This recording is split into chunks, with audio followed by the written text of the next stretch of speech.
नमस्कार, अपना बिहार देख रहे हैं आप। आपके साथ मैं हूं शिप्रा झा। आपको बिहार की खबरें दिखाएंगे, लेकिन इसी बीच बड़ी खबर रांची से आपको बता दें, थोड़ी देर में पूजा सिंघल की पेशी होगी।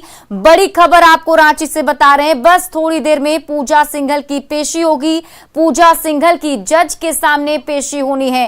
सीए सुमन कुमार को भी जज के सामने पेश किया जाना है और ये लाइव तस्वीरें हम आपको दिखा रहे हैं। देखिए, आज पूजा सिंघल की जज के सामने पेशी होनी है। ईडी दफ्तर से पूजा सिंघल निकल चुकी हैं और ईडी ऑफिस आज पूजा सिंघल पहले पहुंची थी। हमारे सहयोगी ओम प्रकाश अधिक जानकारी के साथ जुड़े हुए। ओम प्रकाश, निकल चुकी है पूजा सिंघल ईडी दफ्तर से, क्या जानकारी, कितने देर में जज के आवास तक पहुंचेंगी और कौन कौन उनके साथ अभी मौजूद है? जी, बता दें कि पूजा सिंघल फिलहाल इस वक्त ईडी ऑफिस से निकली हैं और वो यहां से सीधे जज के आवास पहुंचेंगी, जहां पर उन्हें रिमांड अवधि कंप्लीट होने के बाद पेश होना है। तो कहा जाए तो पूरी तरह से जो तैयारियां हैं वो यहां पर मुकम्मल थी और अभी जो यहां से लेके जाया गया है, करीब 20 से 25 मिनट 20 मिनट के अंदर पूजा सिंघल जो है वो ईडी जो स्पेशल जज हैं उनके पास जरूर पहुंचेंगी। वहीं दूसरी तरफ अगर बता दें तो सुमन कुमार सिंह को भी अभी ले जाया जा रहा है और थोड़ी देर में वो भी वहीं पर पहुंचेंगे और कहीं ना कहीं कहा जाए तो ईडी अभी फिलहाल उनसे पूछताछ कर रही है। कई जानकारियां मिली हैं तो कई जानकारियां अभी मिलनी बाकी हैं, जिस वजह से कहा जाए तो फिलहाल अभी रिमांड अवधि के लिए प्रे किया जाएगा और देखना होगा कि अदालत के द्वारा किस तरह से मंजूरी मिल पाती है या नहीं मिल पाती है। तो तमाम चीज़ों पर फिलहाल अदालत के निर्णय पर देखना होगा कि अदालत के द्वारा इन्हें रिमांड विस्तार किया जाता है या नहीं किया जा सकता है। लेकिन ईडी के तरफ से मुकम्मल तैयारियां की गई हैं कि ताकि रिमांड जो है वो मिल सके। तो अभी पूजा सिंघल वहां पर पहुंच चुकी हैं, तो वहीं दूसरी तरफ अब सुमन कुमार को ले जाते हुए यहाँ पर ईडी ऑफिसर हैं वो जा रहे हैं। यहाँ से देख सकते हैं सुमन कुमार भी अभी यहाँ से ले जाए गए हैं, जिन्हें अभी ईडी की स्पेशल जज के पास जो है वहां पर प्रस्तुत किया जाएगा और रिमांड अवधि विस्तार के लिए प्रयास किया जाएगा। तो देखना होगा जज की तरफ से क्या कुछ। बिल्कुल ओम प्रकाश, देखिए अब सवाल बस यही उठता है कि आगे क्या होगा, क्योंकि जाहिर सी बात है आज जब जज के सामने पेश किया जाएगा तो रिमांड की बात कही जाएगी। इसका मतलब यह है ओम प्रकाश की अब तक की जो पूछताछ हुई है उससे शायद उन जवाबों से संतुष्ट नहीं है ईडी की टीम। जी, जाहिर तौर पर, क्योंकि जांच का दायरा न सिर्फ मनरेगा है बल्कि अब कहा जाए तो इस जांच का दायरा काफी बढ़ चुका है। खनन तक, लीज पट्टे तक भी पहुंच चुका है मामला। वहीं पल्स अस्पताल का से भी जुड़ा मामला था। तो कहा जाए तो तीसरे चरण में अब जो जांच की पूरा डायमेंशन है वो बड़ा होता जा रहा है, जिसे देखते हुए कहा जा सकता है कि इन तमाम तथ्यों को देखते हुए ईडी के द्वारा अभी रिमांड अवधि के विस्तार की मांग जरूर की जाएगी। क्योंकि जो सूत्रों के हवाले से जानकारी मिल पा रही है कि जो डीएमओ से भी पूछताछ हो रही है, उन डीएमओ के द्वारा भी कई महत्वपूर्ण जानकारियां जो हैं वो ईडी के अधिकारियों को मिली है। तो ऐसे में कहा जा सकता है कि ईडी जरूर इस मामले को लेकर प्रयास करेगी ताकि यहाँ पर जो भी रिमांड है वो उसके मिल पाए, ताकि खनन से जुड़े हुए जो भी मसले हैं उनके बारे में और ज़्यादा जानकारी, जो भी पुख्ता जानकारी आमने सामने बिठाकर पूछताछ हो या फिर कहा जाए कि क्रॉस चेक को लेकर। तो इस वजह से रिमांड की जरूरत पड़ेगी और कहीं ना कहीं रिमांड की वैसे ओम प्रकाश, ऐसे कई सारे मामले की अगर बात करें, इससे पहले भी अगर ऐसे कोई मामले हुए होंगे, आपने बहुत ही करीब से इन सब चीजों को देखा है, तो क्या लगता है क्या आगे प्रोसेस इसमें होता है? जैसे कि रिमांड की बात कही जा रही है, अगर क्या रिमांड मिल पाएगी, नहीं मिल पाएगी, नहीं मिलती है तो फिर क्या हो सकता है? जी, कहा जाए तो अदालत में जो भी प्रे किया जाता है उसके पीछे कोई ना कोई ठोस प्रमाण देना होता है और ईडी के अधिकारी भी ठोस प्रमाण के साथ ही पिछली बार सुमन कुमार को लेकर गए थे तो ठोस प्रमाण दिया गया था, जिसमें कि सरावगी बिल्डर्स तक का नाम लिया गया था।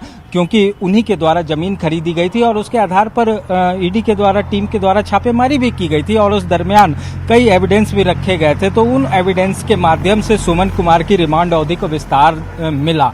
वहीं पर पूजा सिंघल से अगर बात की जाए तो पूजा सिंघल से भी पूछताछ में कई अहम जानकारियां मिली है और उसी तर्ज पर अब खनन पदाधिकारियों तक जांच की आंच पड़ चुकी है। तो ऐसे में कहा जा सकता है कि ईडी के पास पुख्ता साक्ष्य हैं जिसके आधार पर रिमांड की अवधि के लिए विस्तार को लेकर वो प्रे कर सकती है और इन्हीं बातों को लेकर ईडी के जो ऑफिसर्स हैं या फिर अधिवक्ता हैं वो न्यायाधीश के सामने जाएंगे और विशेष न्यायाधीश के समक्ष अपनी बातों को रखने का प्रयास करेंगे।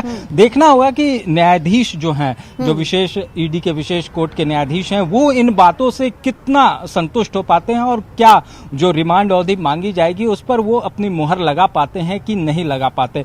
तो इन तमाम चीजों को लेकर यहाँ पर बातें की जा रही हैं और कहीं ना कहीं कहा जाए तो ईडी के द्वारा भी ये विशेष तौर से ध्यान दिया जा रहा है कि इस रिमांड अवधि को ओम प्रकाश हमारे साथ रूपाली भी जुड़ी हुई हैं जज कॉलोनी से, हमारी सहयोगी रूपाली हमारे साथ जुड़ी हुई है। रूपाली का रुख कर लेते हैं।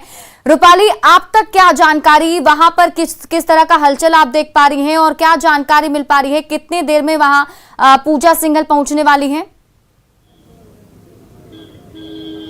आईएएस अधिकारी पूजा सिंघल और सीए सुमन कुमार का आज जब अवधि है वो समाप्त हो गया है, इसी वजह से उन्हें यहाँ पर आज प्रोड्यूस किया जाएगा ईडी के स्पेशल कोर्ट में जज के सामने। और अभी ईडी ऑफिस से वो निकल चुके हैं, वहां से रवाना हो गए, अभी से कुछ मिनटों में वो यहाँ पर पहुंच जाएंगे।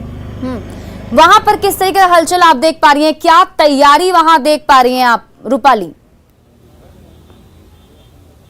ईडी ऑफिस में पूरा पेपर वर्क कर लिया गया है, वहां से वो रवाना हो चुके हैं। यहाँ की तैयारी बात करूं तो यहाँ सुरक्षा बल तैनात कर दिए गए हैं। हलचल काफी ज्यादा है, गहमा गहमी बढ़ गई है। अभी से कुछ मिनट में वो यहाँ पर पहुंच जाएंगे और अंदर इनको प्रोड्यूस किया जाएगा, सीए सुमन कुमार और आईएएस अधिकारी पूजा सिंघल को। बिल्कुल रूपाली, देखिए बात ये हो रही है कि आज रिमांड की अवधि खत्म है, तो ऐसे में आने वाले दिनों में और मतलब अभी जब पेशी होगी इनकी तो जितने भी ईडी की टीम है उनकी तरफ से ये भी पेशकश किया जाएगा कि और रिमांड बढ़ाया जाए, रिमांड को एक्सटेंड किया जाए। तो क्या उसको लेकर कुछ जानकारी आप तक? जी, जिस तरीके से जो कार्रवाई की जो तार है अलग अलग तरह से अलग अलग जगह से जुड़ते चली जा रही है, इसमें और जांच प्रक्रिया में उनको समय चाहिए। ईडी विभाग को अभी तक जो हलचल देखा जा रहा है उनमें ज्यादा उनको समय चाहिए ताकि वो और जांच को आगे बढ़ा सके, जिसमें पूरी उम्मीद है कि वो जो रिमांड अवधि है उसको बढ़ाने की मांग करेंगे। बिल्कुल रूपाली, आप हमारे साथ बने रहिए। हमारे साथ ओम प्रकाश जुड़े हुए हैं ईडी ऑफिस से, हमारे साथ ओम प्रकाश जुड़े हुए हैं। ओम प्रकाश, देखिए यहाँ पर कई सारी बातें जो है अब सामने आई हैं, जो जैसा कि आप भी बता रहे हैं कि अब ये जो जांच की आंच है वो कहीं ना कहीं सरकार तक पहुंच चुकी है। तो ऐसे में क्या कुछ और बड़े खुलासे हो सकते हैं? और आपसे हम ये भी जानना चाहेंगे कि अभी तक का ये पूरा डेवलपमेंट जो रहा, कैसे कैसे आगे बढ़ा, कैसे कड़ी दर कड़ी आगे बढ़ा, इसके अलावा कुछ और लोग हैं जो इसके लपेटे में आए हैं, उन सब चीजों के बारे में एक डिटेल जानकारी जरा दर्शकों को बताएं।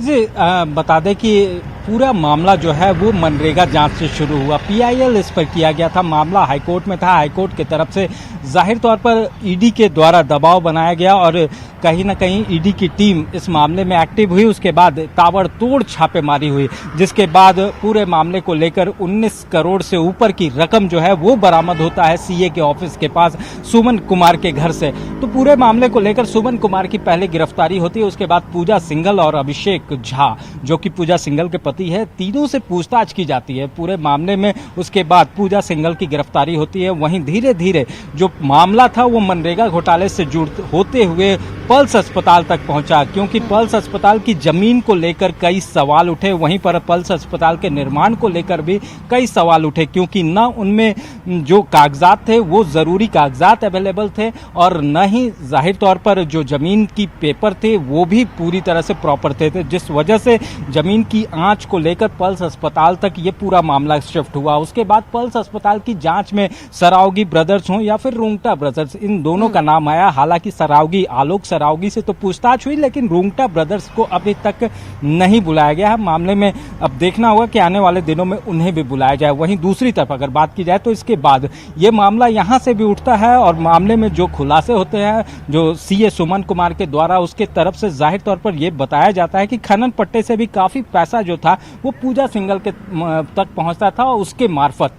तो इस पूरे मामले को लेकर ईडी के द्वारा जो 3 जो कहा जाए तो जो खनन पदाधिकारी हैं उन लोगों को सम्मन भेजा गया। आज उनसे भी पूछताछ हो रही है। 3 खनन पदाधिकारी इस वक्त ईडी दफ्तर में मौजूद हैं जिनसे पूछताछ की जा रही है। तो पूरे मामले को देखा जाए तो पूरा मामला खनन तक पहुंच गया है। वहीं तीसरी तरफ अगर इसके चौथे एक्सपेक्ट की बात की जाए, हालांकि अभी वो शुरुआत उसकी नहीं हुई है, लेकिन कहा जाए तो कहीं ना कहीं जो चिंगारी है वो जरूर भड़क गई है, क्योंकि रवि केजरीवाल जिस तरह से वो कल ईडी दफ्तर पहुंचे थे, उनसे जो जानकारियां ईडी को मिली है वो कहीं ना कहीं बताता है कि अब पूरे मामले में इसकी जो जांच की आंच है वो सरकार तक भी पहुंच सकती है और कई जो राजनीतिक हस्तियां हैं वो कहीं ना कहीं पूरे जांच के लपेटे में आ सकते हैं। तो कहा जाए तो अब पूरे मामले के न सिर्फ मनरेगा बल्कि पल्स अस्पताल और फिर खनन पट्टे के बाद अब ये पूरा कुनबा ही कहीं ना कहीं कहा जाए तो सियासी जो गलियारे हैं वहां तक इसकी आंच पहुंचने के आसार जरूर नजर आ रहे हैं। देखना होगा कि आने वाले दिनों में किस तरह के डेवलपमेंट होते हैं, लेकिन कहा जाए बिल्कुल ओम प्रकाश, आप इस पूरी खबर पर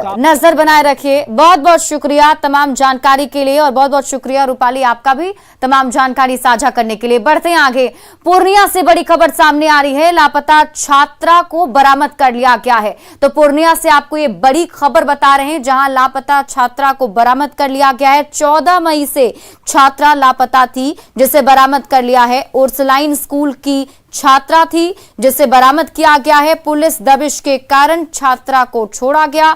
बस स्टैंड के पास से लड़की को बरामद किया गया है। आपको बता दें कि परिजनों ने अपहरण का आरोप लगाया था। एक बच्ची जिसका नाम श्रुति राय है, वो उर्सलाइन कॉन्वेंट हिंदी मीडियम में पढ़ती थी। वो क्लास 5 की स्टूडेंट थी और वो जब स्कूल से छुट्टी हुई तो वो वहाँ से किसी के साथ में वो निकल गई। जैसे और पुलिस दबिश के कारण पुलिस लगभग दो दिन से वो बाहर में ही थी, रेड कर रही थी और पुलिस दबिश के कारण आज सुबह में बस स्टैंड से श्रुति को बरामद किया गया।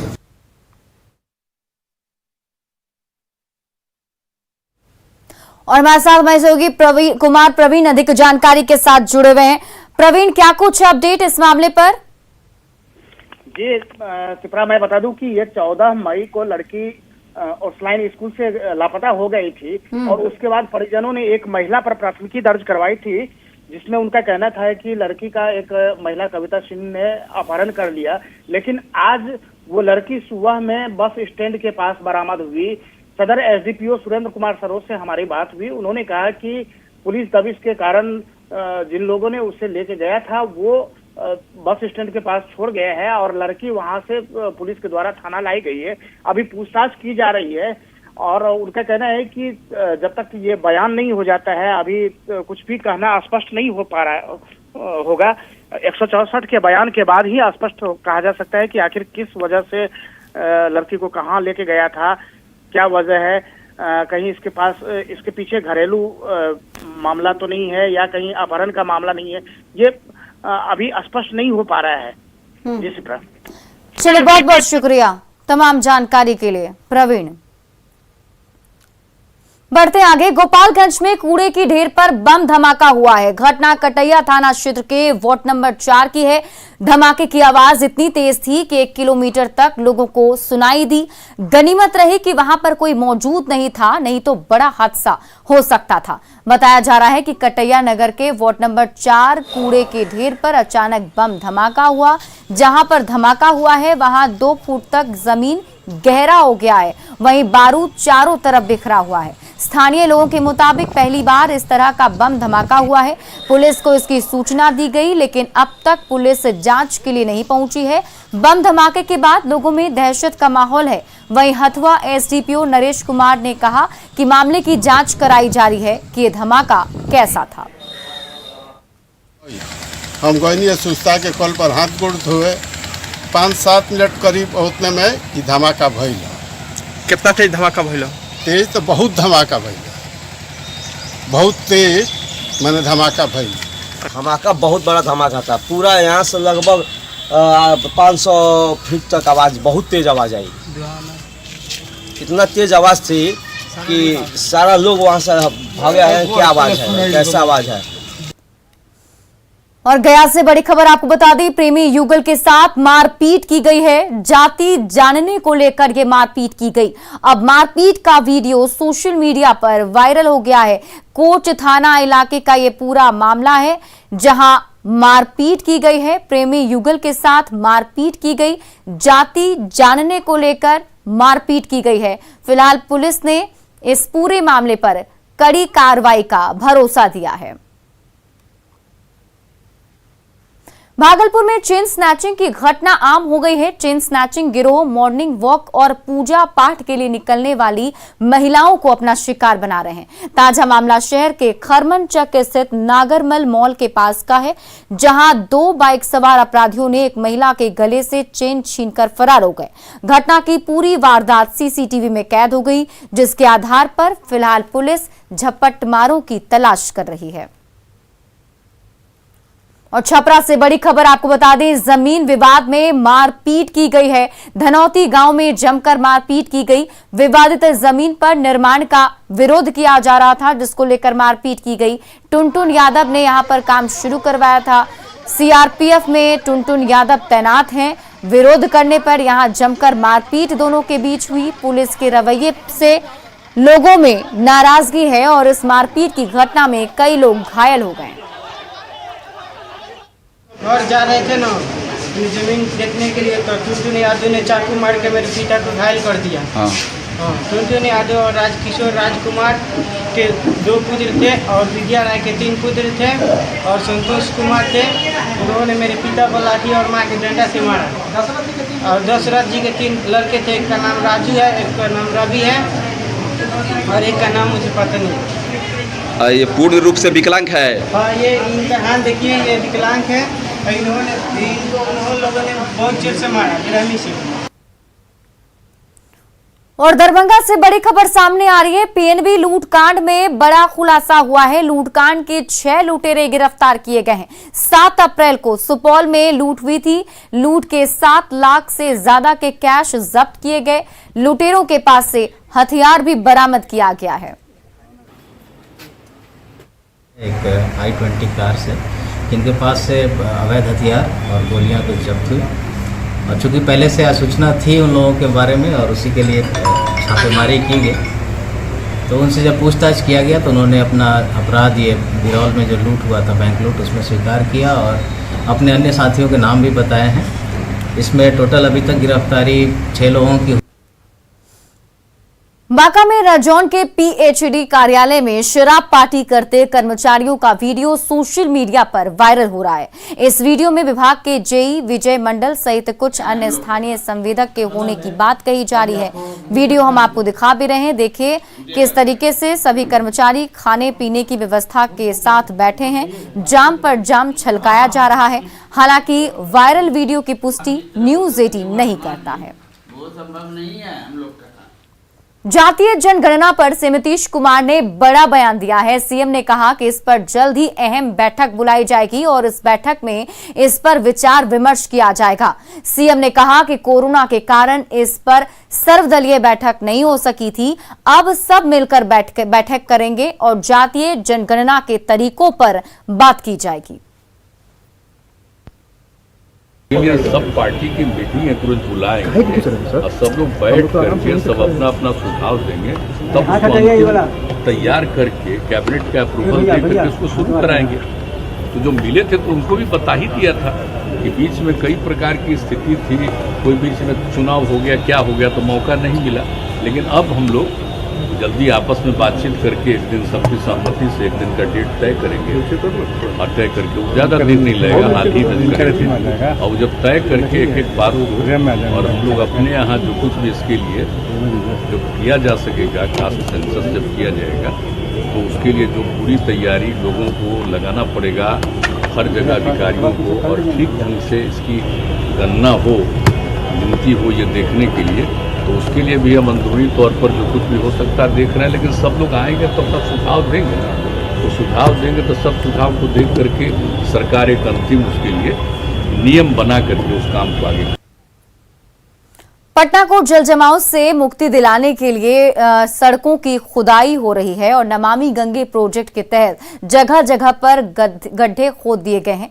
जायजा लेने के लिए उप मुख्यमंत्री तारकिशोर प्रसाद पटना की सड़कों पर उतरे।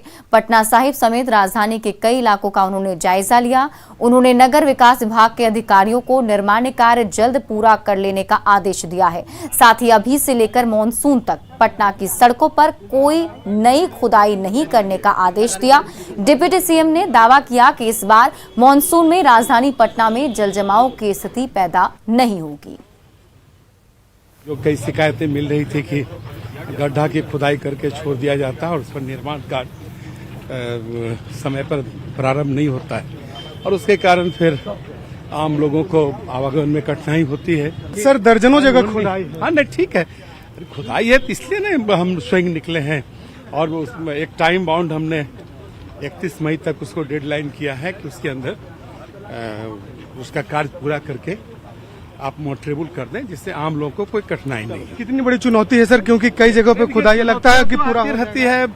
इस चुनौतियों का सामना हम सब मिलकर करते हैं। और फिलहाल इस बुलेटिन में अभी के लिए बस इतना ही, लेकिन न्यूज़ 18 बिहार झारखंड पर खबरों का सिलसिला लगातार जारी है।